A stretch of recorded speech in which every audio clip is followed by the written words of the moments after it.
നമസ്തേ. Double ബാരലിന്റെ മറ്റൊരു എപ്പിസോഡിലേക്ക് സ്വാഗതം.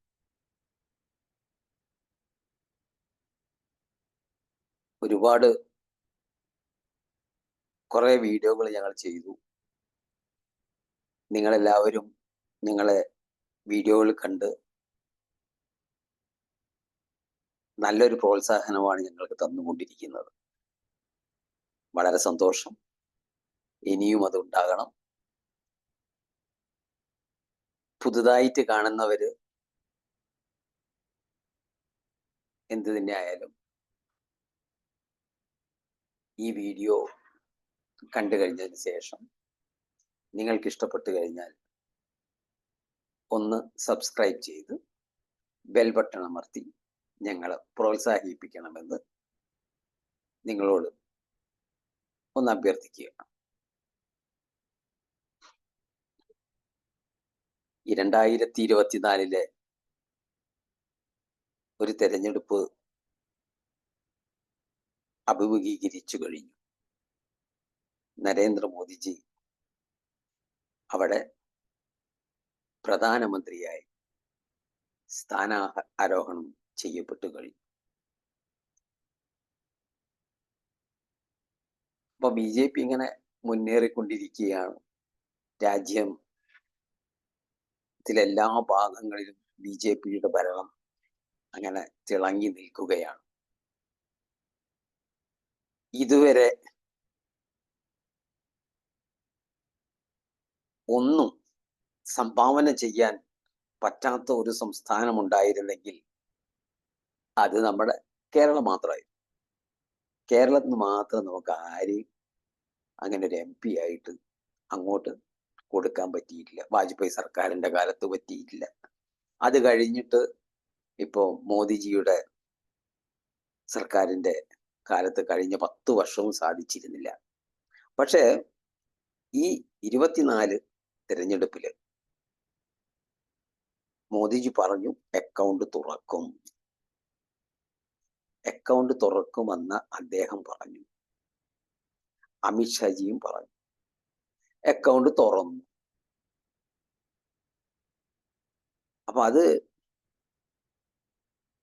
ഇപ്പൊ മറ്റുള്ള പ്രസ്ഥാനങ്ങൾ പറയുന്നുണ്ട് BJPയുടെ കഴിവ് കൊണ്ട് മാത്രം ഒന്നല്ല തൃശ്ശൂര് അക്കൗണ്ട് തുറന്നത്. അത് സുരേഷ് ഗോപി എന്ന് പറയുന്ന ആ സിനിമാ നടന്റെ സ്വന്തമായ ചില വോട്ടുകൾ കൊണ്ടാണ് അദ്ദേഹം ജയിച്ച് MP ആയത്. ഞാനത് വിശ്വസിക്കില്ല. കാരണം ഒരു പ്രസ്ഥാനമില്ലാതെ ആരെ കൊണ്ട് അങ്ങ് 7 നിയോജക മണ്ഡലത്തിലും നടന്ന് എല്ലാ ബൂത്തുകളിലൂടെയും ഓടിപ്പാഞ്ഞ് അങ്ങനെ വോട്ടുണ്ടാക്കി അങ്ങോട്ട് ജയിക്കാൻ പറ്റുമെന്ന് എനിക്ക് തോന്നുന്നില്ല. അതൊക്കെ വലിയൊരു ബുദ്ധിമുട്ടുള്ള കാര്യം തന്നെയാണ്. അപ്പൊ ഏതായാലും ഭാരതീയ ജനതാ പാർട്ടിക്ക് കേരളത്തിൽ ഇന്ന് ഒരു MP ഉണ്ടായി. ഒരു നല്ല സംഘടനാ സെറ്റപ്പും ഉണ്ടായി കഴിഞ്ഞിരിക്കുകയാണ്. നല്ലൊരു സംഘടനാ സെറ്റപ്പ് തന്നെയാണ് ഇപ്പോൾ പാർട്ടിക്കുള്ളത്. പണ്ട് കാലത്ത് മുതലേ ബൂത്ത് തല പ്രവർത്തനം, അത് കഴിഞ്ഞാൽ നിയോജക മണ്ഡല പ്രവർത്തനം, പിന്നെ ജില്ലാ പ്രവർത്തനം, അങ്ങനെ ഈ 3 സ്റ്റേജായിട്ട് അത് കഴിഞ്ഞാൽ സംസ്ഥാനം, അങ്ങനെ ഈ തരത്തില് ഉണ്ടായ പ്രവർത്തനമായിരുന്നു. ഇന്ന് അതൊക്കെ കുറച്ച് മാറ്റം വരുത്തിയിട്ടുണ്ട് പല മേഖലകളും. അത് ആൾക്കാർ കൂടുതൽ നേതാക്കന്മാർ വന്നുകൊണ്ടിരിക്കുമ്പോൾ പല സ്ഥലത്തും അക്കമഡേറ്റ് ചെയ്യണമല്ലോ, അല്ലെങ്കിൽ അവർ പിണങ്ങി പോവില്ലേ. അങ്ങനെയൊക്കെ പ്രശ്നങ്ങളില്ലതുകൊണ്ട് അതൊക്കെ കൂടി കൂട്ടിച്ചേർത്ത് പല മേഖലകളായിട്ടും ജില്ലകളായിട്ടും പല കാര്യങ്ങളൊക്കെ ആയിട്ട് ഒരുപാട് നേതാക്കന്മാരെ ഒക്കെ അക്കമഡേറ്റ് ചെയ്തുകൊണ്ടിന്ന് സംഘടനാ സെറ്റപ്പിലൊക്കെ കുറെ വ്യത്യാസങ്ങളൊക്കെ വന്നിട്ടുണ്ടെന്നാണ് എനിക്ക് തോന്നുന്നത്. അപ്പൊ അങ്ങനെയൊക്കെ ആയിട്ട് പ്രസ്ഥാനത്തിന്റെ കാര്യങ്ങളൊക്കെ മുന്നോട്ട് പോകുന്നുണ്ട്. പക്ഷെ എനിക്ക് ഈ അവസരത്തിലൊക്കെ ഒന്നും പറയാനില്ല. പഴയ പ്രവർത്തകരെ കുറച്ചങ്ങ് ഒഴിവാക്കിയ മാതിരി തോന്നുന്നു. പഴയ കാല പ്രവർത്തകരെ തീരെ വേണ്ടെന്ന് വെച്ച മാതിരിയുണ്ട്. അവർക്ക് പ്രസ്ഥാനത്തിൽ ഇപ്പോൾ ജീവിച്ചിരിക്കുന്ന കുറെ പഴയ ആൾക്കാരൊക്കെ ഉണ്ട്. വയസ്സായിട്ടുണ്ടാവും, തടി മീശയൊക്കെ നരച്ചിട്ടുണ്ടാവും. അപ്പൊ അത് വിചാരിച്ച് അവരെ പ്രസ്ഥാനത്തുനിന്ന് കുറെ അടി കൊണ്ട് ആരുമില്ലാത്ത കാലത്ത് പ്രസ്ഥാനത്തിന് വേണ്ടി പണിയെടുത്ത എല്ലാവരെയും വയസ്സിനും തല നരച്ചതുമായിട്ട് അങ്ങ് മുടക്കി പുറത്തേക്കാക്കുക എന്ന് പറയുന്നത് ഒരു ശരിയില്ലാത്തൊരു പരിപാടി ഇന്ന് പ്രസ്ഥാനത്തിന്റെ അകത്ത് നടക്കുന്നുണ്ടോ എന്നൊരു ഒരു സംശയം. എല്ലാം പുതുതലമുറ, ദ ന്യൂ ജനറേഷൻ, അവർക്ക് മാത്രമേ എല്ലാം സാധിക്കുള്ളൂ എന്നുള്ള ഒരു ഒരു വിചാരത്തിലേക്ക് എത്തിയോ പ്രസ്ഥാനമെന്ന് തോന്നുകയാണ്. എന്തു തന്നെയായാലും ഈ കഴിഞ്ഞ ടേമില് നമ്മുടെ സംസ്ഥാന പ്രസിഡന്റിന് ശ്രീ സുരേന്ദ്രൻ അവർക്ക് നല്ലൊരു സമയം തന്നെയായിരുന്നു. പാർട്ടിയുടെ വളർച്ച എല്ലാ നിയോജക മണ്ഡലങ്ങളിലും പാർട്ടിക്ക് ലക്ഷക്കണക്കിന് വോട്ടുകളാണ് വന്നിട്ടുള്ളത്. പണ്ട് ഒരു പാർലമെന്ററി നിയോജക മണ്ഡലത്തിൽ തന്നെ വെറും 10,000 വോട്ടുകളൊക്കെയാണ് കിട്ടാറ്. എല്ലാ മണ്ഡലം കൂടി അന്ന് എല്ലാ 7 നിയോജക മണ്ഡലത്തിനും കൂടി ഒരു 10, 25,000, 30,000 വോട്ട് കിട്ടിയാൽ ഭാഗ്യമായിരുന്നു. അങ്ങനെയുള്ള സ്ഥലങ്ങളിൽ 2,70,000, 3 ലക്ഷം അങ്ങനെയൊക്കെ വോട്ടുകൾ കിട്ടിക്കൊണ്ട് പല സ്ഥലങ്ങളിലും 1-ാം സ്ഥാനത്ത്, പല സ്ഥലങ്ങളിൽ 2-ാം സ്ഥാനത്ത്, ചില സ്ഥലങ്ങളിൽ 3-ാം സ്ഥാനത്ത്, അത് ഭരിക്കുന്ന കമ്മ്യൂണിസ്റ്റ് പ്രസ്ഥാനം 3-ാം സ്ഥാനത്തേക്ക് പോയ സ്ഥലങ്ങൾ, അങ്ങനെയൊക്കെ ആയിട്ട് പ്രസ്ഥാനത്തിന്റെ പല ഒരു വലിയ മുന്നേറ്റം തന്നെയാണ് ഈ തെരഞ്ഞെടുപ്പോട് കൂടിയിട്ട് ഭാരതീയ ജനതാ പാർട്ടിക്ക് കാഴ്ചവെക്കാൻ സാധിച്ചത്. അത് സുരേന്ദ്രജിയുടെ ഒരു കഴിവായി തന്നെ നമുക്ക് കാണാം. എങ്കിലും പല സ്ഥലങ്ങളിൽ, ഇപ്പൊ കോഴിക്കോട്, കഴിഞ്ഞ ദിവസം ഞാൻ കോഴിക്കോട് പോകാൻ ഒരു അവസരം ഉണ്ടായി. അപ്പൊ അവിടുത്തെ പുതിയ പ്രസിഡന്റിനെ അയാൾ ചെറുപ്പകാലമായ സമയത്ത് അറിയുന്ന ഒരാളായി. അപ്പൊ ഞാൻ ആ കോഴിക്കോട് ഓഫീസിൽ പോയ സമയത്ത് അവിടെ ഉണ്ടായിരുന്ന നമ്മുടെ പ്രവർത്തകർക്കും എന്നെ അറിയില്ല. വർഷങ്ങളായി, 10-20 വർഷമായതിനു ശേഷം പോയപ്പോ അറിയില്ല. അപ്പം പിന്നെ ഞാൻ ഇന്ന ആളാണ്, ഞാൻ പഴയൊരു പ്രവർത്തകനാണ് എന്നൊക്കെ പറഞ്ഞ് അങ്ങ് പരിചയപ്പെട്ടപ്പോൾ അവർ പറഞ്ഞു, ജില്ലാ പ്രസിഡന്റ് ഉണ്ട് മേലെ, വരൂ, കണ്ടിട്ട് പോയാൽ മതി എന്നൊക്കെ എന്നോട് പറഞ്ഞു. അപ്പൊ എനിക്കും സന്തോഷം തോന്നി. ഞാൻ കയറി. പുള്ളിയുടെ ചേംബറൊക്കെ ആയിപ്പോയി. പണ്ട് ചെറിയ ഗുഡ്സു മുറിയിൻ്റെ അകത്തായിരുന്നു ഈ പരിപാടിയൊക്കെ ഉണ്ടായിരുന്നത്. അതൊക്കെ മാറി വലിയ ചേംബറിലൊക്കെ ആയി വലിയ സ്റ്റൈലിലൊക്കെ ഇരിക്കുന്ന ഒരു പ്രസിഡന്റ് റൂമൊക്കെ അവിടെ കണ്ടു. പ്രസിഡന്റ് അതിൻ്റെ ഉള്ളിൽ ഇരുന്നു കൊണ്ട് ഈ പോയി പറഞ്ഞ ആളോട് പറയുകയാണ്, ഇപ്പൊ കാണാൻ സമയമല്ല, അവിടെ ഇരിക്കാൻ പറയുന്നു. ഒരു പഴയ പ്രവർത്തകനായ ഒരാൾ കാണാൻ വന്നിട്ടുണ്ടെന്ന് പറഞ്ഞപ്പോ മറുപടിയായിട്ട് എനിക്ക് കിട്ടിയതാണ്, ഇപ്പൊ കാണാൻ സമയമില്ല, കുറച്ചു നേരം പുറത്തിരിക്കാൻ പറയൂ. ഞാൻ ഇതിന്റെ മുമ്പ് തന്നെ ഈ പ്രവർത്തകരോട് പറഞ്ഞു, എനിക്ക് അയാളെ കാണാൻ വേണ്ടി വന്നോന്നല്ല, ഞാൻ പാർട്ടി ഓഫീസൊക്കെ കണ്ടു വെറുതെ ഇവിടെ ആരെങ്കിലും ഒക്കെ ഉണ്ടെങ്കിൽ കണ്ട് സംസാരിച്ചു പോവുക. കാരണം ഞാനിപ്പോഴും കർണാടകത്തിൽ പാർട്ടിയായിട്ട് ബന്ധമുള്ള ആളാണ്. ഞാനിപ്പോഴും അവിടുത്തെ ചില കമ്മിറ്റികളും കാര്യങ്ങളിലൊക്കെ പ്രവർത്തിച്ച് മുന്നോട്ട് പോയിക്കൊണ്ടിരിക്കുന്ന ആളാണ്. അതുകൊണ്ട് ഞാൻ ഇവിടെ ഒരു BJP മലയാളി സെൽ എന്ന് പറയുന്ന ഒരു സെല്ലുണ്ടായിരുന്നു. ആ സെല്ലിലെ ഒരു നിയോജക മണ്ഡലത്തിന്റെ പ്രസിഡന്റ് ഇവിടെയോ ആയിരുന്നു. മലയാളി സെൽ എന്നാണ് അതിന്റെ പേര്. അത് കഴിഞ്ഞ് അതിന്റെ സംസ്ഥാന സമിതി അംഗമൊക്കെ ആയിട്ട് ഉണ്ടായിരുന്ന ആളാണ്. അപ്പൊ അതുകൊണ്ടൊക്കെ ഞാൻ അവിടെ പോയപ്പോൾ വെറുതെ ജസ്റ്റ് കാണാമെന്ന് വിചാരിച്ചു പോകുന്നതേ ഉള്ളൂ. അപ്പൊ അങ്ങനെയുള്ള സ്വഭാവങ്ങളിലേക്കൊക്കെ ഇന്നത്തെ പ്രസിഡന്റുമാരൊക്കെ പോയിട്ടുണ്ട്. അവര് ഇന്ത്യനിലെ തന്നെ വലിയ നേതാക്കന്മാരായി എന്നുള്ള ചിന്തയിലേക്കൊക്കെ പോയോ എന്നൊരു സംശയമുണ്ട്. അപ്പൊ അങ്ങനത്തെ സംഗതികളിൽ നിന്നൊക്കെ കുറച്ചുകൂടി ഒരു താഴെ തലത്തിലേക്ക് ഇറങ്ങി വരാൻ ഈ നേതാക്കന്മാരൊക്കെ ശ്രദ്ധിക്കണം. കാരണം ഈ ഒരു പ്രവർത്തകരില്ലെങ്കിലൊന്നും ഇതൊന്നും മുന്നോട്ട് പോകില്ല.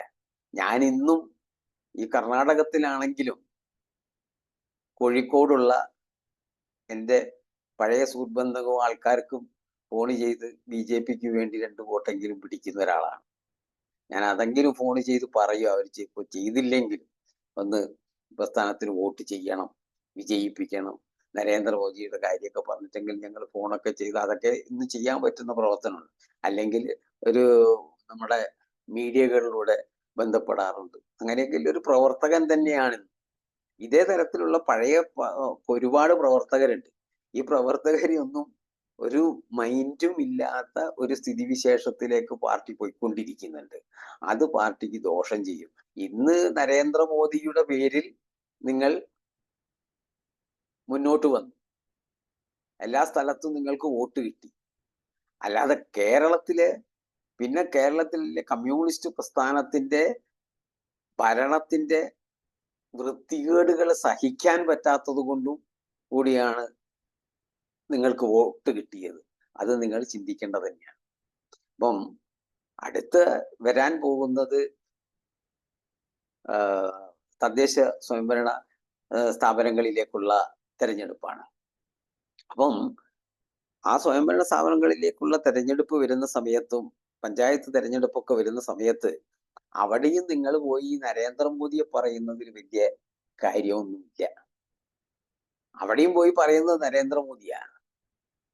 ഈ പഞ്ചായത്ത് ഇലക്ഷനും പറയും നരേന്ദ്രമോദി, മറ്റേ എവിടെ പോയി പറയാം അവിടെയും നരേന്ദ്രമോദി. ഈ നരേന്ദ്രമോദി എന്ന് പറയുന്ന ഒരു വ്യക്തി ഇല്ലെങ്കിൽ BJP ഉണ്ടോ ഇല്ലേ എന്ന് തോന്നിപ്പോകുന്ന സ്ഥലത്തിൽ എത്തരുത്. അദ്ദേഹം മഹാൻ തന്നെയാണ്. അദ്ദേഹം ഭാരതം ഭരിച്ചിട്ട് അയാൾ കാണിച്ചു തന്നു കഴിഞ്ഞു അയാൾ എന്താണെന്നുള്ളത്. അയാളെ വിശ്വരൂപം തന്നെ കണ്ടു കഴിഞ്ഞു. ആ ഒരു സംഗതിക്ക് തന്നെ ആയിട്ട് ഇന്നും പഞ്ചായത്തുകളിലും മറ്റേ കോർപ്പറേഷനുകളിലും പോയി പറഞ്ഞ് വോട്ട് പിടിച്ചാൽ പോരാ. ജനങ്ങളിലേക്ക് ഇറങ്ങിച്ചെന്ന് ജനങ്ങളുടെ മനസ്സുകളിലേക്ക് ഇറങ്ങിച്ചെന്നാൽ വിജയിക്കാൻ പറ്റുമെന്നുള്ളതിന്റെ ഒരു തെളിവ് കേരളത്തിൽ കാണിച്ചു തന്നു ആര്? സുരേഷ് ഗോപി. അയാള് BJP എന്ന പ്രസ്ഥാനത്തിന്റെ കൂടെ നിന്ന് BJPയുടെ വായില് എന്തെങ്കിലുമൊക്കെ പറഞ്ഞു. ഞാൻ കഴിഞ്ഞ ഒരു വീഡിയോയിൽ അത് ചെയ്തതുമാണ്. അദ്ദേഹം പറഞ്ഞ് അതെനിക്ക് പറയാതിരിക്കാൻ പറ്റില്ല, അതുകൊണ്ട് പറഞ്ഞു പോയതാണ്. ഇന്ദിരാഗാന്ധിയെ മാതാവാണെന്നും കരുണാകരന്റെ പിതാവാണെന്നൊക്കെ പറഞ്ഞു പോയപ്പോൾ അതിനെതിരെ ഒന്ന് പ്രതികരിക്കണമെന്ന് തോന്നിപ്പോയതാണ്. പഴയ ആ പ്രവർത്തകൻ എന്ന നിലയിലുള്ള ആ ഒരു രക്തമുള്ളത് കൊണ്ട് തോന്നിപ്പോയതാണ്. അപ്പൊ അതുകൊണ്ട് അത് പറഞ്ഞു, അത്രയേ ഉള്ളൂ. അപ്പൊ അദ്ദേഹം ജനമനസ്സുകളിലേക്ക് ഇറങ്ങിച്ചെന്ന് ജനങ്ങളുടെ ഉള്ളിൽ ഒരു വികാരമുണ്ടാക്കി. BJP എന്ന് പറയുന്ന ആ ഒരു പ്രസ്ഥാനത്തിനോടുണ്ടാക്കിയ ഒരു സ്നേഹമാണ് അവിടെ വോട്ടായി മാറിയതും അദ്ദേഹത്തിന് ഇത്രയും വോട്ട് കിട്ടി, ഇത്രയും ഭൂരിപക്ഷത്തോടു കൂടി അദ്ദേഹത്തിന് വിജയിക്കാൻ പറ്റിയത്. അത് ഈ വരുന്ന തെരഞ്ഞെടുപ്പില് ഓരോ ഓരോ ബൂത്തിലും വാർഡിലും വിജയിക്കാൻ പറ്റണം.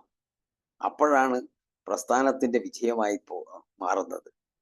അപ്പൊ നമ്മളെ ഇനിയിപ്പോ അഖിലേന്ത്യാ നേതാവ് മാറാൻ പോവുകയാണെന്ന് തോന്നുന്നു. പാർട്ടിയുടെ ആ സ്ഥാനത്ത് അദ്ദേഹം ഒരു മന്ത്രി സ്ഥാനത്തേക്ക് പോയിരിക്കുന്നു. അപ്പൊ ഇനി എന്താണ് സംഭവിക്കുക എന്നറിയില്ല. പ്രസ്ഥാനം തീരുമാനിക്കും ഇനി ആരാണ് അഖിലേന്ത്യാ തലത്തിൽ പ്രസിഡന്റ് ആകുന്നത്.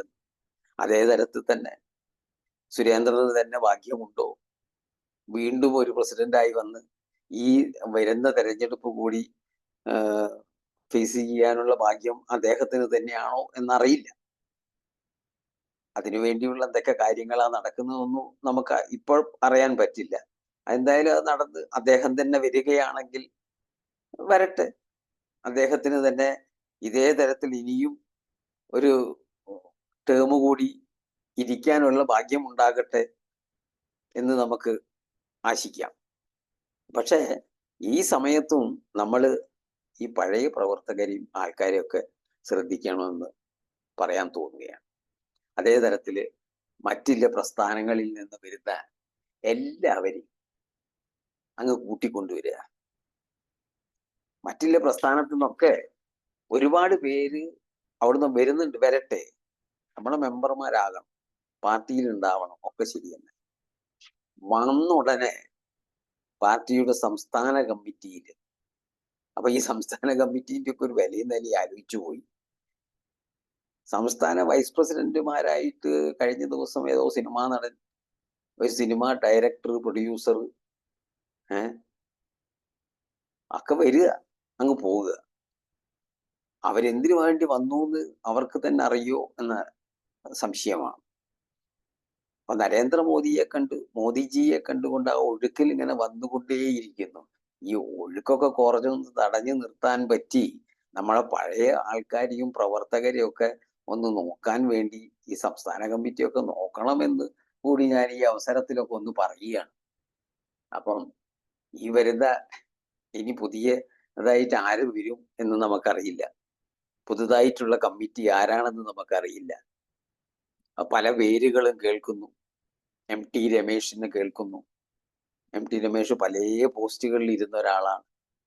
പല പല പോസ്റ്റുകളിൽ ഇരുന്ന് പിന്നെ പല സെക്രട്ടറി, പ്രസിഡന്റ്, ജനറൽ സെക്രട്ടറി, സംഘടനാ സെക്രട്ടറി, യുവമോർച്ചയുടെ സംസ്ഥാന സെക്രട്ടറി, സംസ്ഥാന ജനറൽ സെക്രട്ടറി, യുവമോർച്ചയുടെ പ്രസിഡന്റുമായിട്ടുണ്ട്. അത് കഴിഞ്ഞ് BJPയുടെ പ്രസ്ഥാനത്തിന്റെ പ്രസിഡന്റ് ആയിട്ടില്ല ഇതുവരെ. അപ്പൊ അങ്ങനെയും അദ്ദേഹത്തിന്റെ പേരുകളും ഒക്കെ നമ്മൾ ഈ ന്യൂസിലും അവിടെയൊക്കെ ചിലതൊക്കെ കേൾക്കുന്നുണ്ട്. പക്ഷെ അതൊക്കെ നമ്മുടെ പ്രസ്ഥാനത്തിന്റെ കാര്യമാണ്. പ്രസ്ഥാനം ഏത് തരത്തിൽ അങ്ങനെ ആരെ എടുക്കും ഒന്നും നമുക്കറിയില്ല. അതൊക്കെ നമ്മളെ നേതൃത്വം, നേതാക്കന്മാർ തീരുമാനിക്കുന്നു. നമ്മളത് നമ്മൾ വഹിച്ചുകൊണ്ട് അവരുടെ നേതൃത്വത്തിന് സ്വീകരിക്കുന്നു. അപ്പം ചിലപ്പോൾ സുരേന്ദ്രനായിരിക്കാം, ചിലപ്പോൾ അവരായിരിക്കാം. ആര് തന്നെയായാലും പ്രസ്ഥാനത്തിന്റെ കൂടെ നിന്നവരെ ഓർക്കണമേ എന്ന് ഞാൻ ഈ അവസരത്തിലൊന്ന് അഭ്യർത്ഥിക്കുകയാണ്. പല ആൾക്കാരെയും മറന്നുപോകുന്നു, വിട്ടുപോകുന്നു. ചിലവരെ കണ്ടാൽ ഒന്ന് ചിരിക്കാൻ വരെ മറന്നു പോകുന്ന നേതൃത്വങ്ങളുണ്ട്. അവർക്കൊക്കെ നിങ്ങൾ നേതാക്കന്മാര് അതൊക്കെ ഒന്ന് പഠിപ്പിച്ചു കൊടുക്കുക. എങ്ങനെ ചിരിക്കണം, എങ്ങനെ ഒരു നമസ്കാരം പറയണമെന്നൊക്കെ ഒന്ന് പഠിപ്പിച്ചു കൊടുക്കണമെന്ന് കൂടി ഈ അവസരത്തിൽ ഒന്ന് പറയുകയാണ്. ഇത് പാർട്ടിയുടെയൊക്കെ ചില വലിയ കാര്യങ്ങളായിരിക്കാം. പക്ഷെ ഞാൻ ഈ പ്രസ്ഥാനത്തിലൊക്കെ പണ്ട് കാലത്ത് ഉണ്ടായത് കൊണ്ട് ഞാൻ ഇതിനെ പറ്റിയൊക്കെ ആധികാരികമായി സംസാരിക്കുന്നു എന്നേ ഉള്ളൂ. ഇനിയും എന്ത് കാര്യങ്ങളുണ്ടെങ്കിലും അത് കാണുന്നത് ഞാൻ എൻ്റെ വീഡിയോയിലൂടെ, ഞങ്ങളെ ഡബിൾ ബാരൽ ഈ ചാനലിലൂടെ ഞാൻ സംസാരിക്കും. അതിനുവേണ്ടി ഞങ്ങൾ സമയം കണ്ടെത്തിക്കൊണ്ട് സംസാരിക്കുമെന്നുള്ള കാര്യത്തിന് യാതൊരു സംശയവുമില്ല. അപ്പൊ എന്ത് തന്നെയായാലും ഈ വരാൻ പോകുന്ന സംഘടനാ തെരഞ്ഞെടുപ്പില് ഈ സംഘടനയുടെ പുതിയ നേതൃത്വങ്ങൾ ആരുമാകട്ടെ, ആരായാലും അതൊക്കെ പ്രസ്ഥാനത്തിനൊരു മുതൽക്കൂട്ടായി മാറട്ടെ. അവർക്ക് എല്ലാ അനുഗ്രഹങ്ങളും ഈ അവസരത്തിൽ നേരുന്നു. നമസ്തേ. ഇന്ന് ഞങ്ങളുടെ ഈ ഒരു ടോക്ക് ഇവിടെ അവസാനിപ്പിക്കുകയാണ്. അപ്പം ഏതായാലും പാർട്ടിയുടെ ആരെങ്കിലും ഇത് കാണുന്നുണ്ടെങ്കിൽ, ആരെങ്കിലും ഇത് കണ്ടു കഴിഞ്ഞിട്ടുണ്ടെങ്കിൽ, നിങ്ങളെല്ലാവരും ഈ എളിയവന്റെ ഈ വാക്കുകൾ കൂടി മനസ്സിൽ ഒന്ന് കാത്തു സൂക്ഷിക്കണം. നിങ്ങളെ കാര്യങ്ങൾ ചെയ്യുമ്പോൾ ഇങ്ങനെ പഴയവരെയൊക്കെ ഒന്ന് ചിന്തിക്കണമെന്ന് ഒരിക്കൽ കൂടി അഭ്യർത്ഥിക്കുകയാണ്. ഈ ഡബിൾ ബാരലിന്റെ ഈ വീഡിയോ നിങ്ങൾ കാണണം, ഞങ്ങൾ അനുഗ്രഹിക്കണം. സബ്സ്ക്രൈബ് ചെയ്ത് ബെൽബട്ടൺ അമർത്തിക്കൊണ്ട് ഞങ്ങളെ കൂടെ സഹകരിച്ച് നിൽക്കണമെന്ന് ഒരിക്കൽ കൂടി അഭ്യർത്ഥിച്ചുകൊണ്ട് നിർത്തട്ടെ. നമസ്കാരം.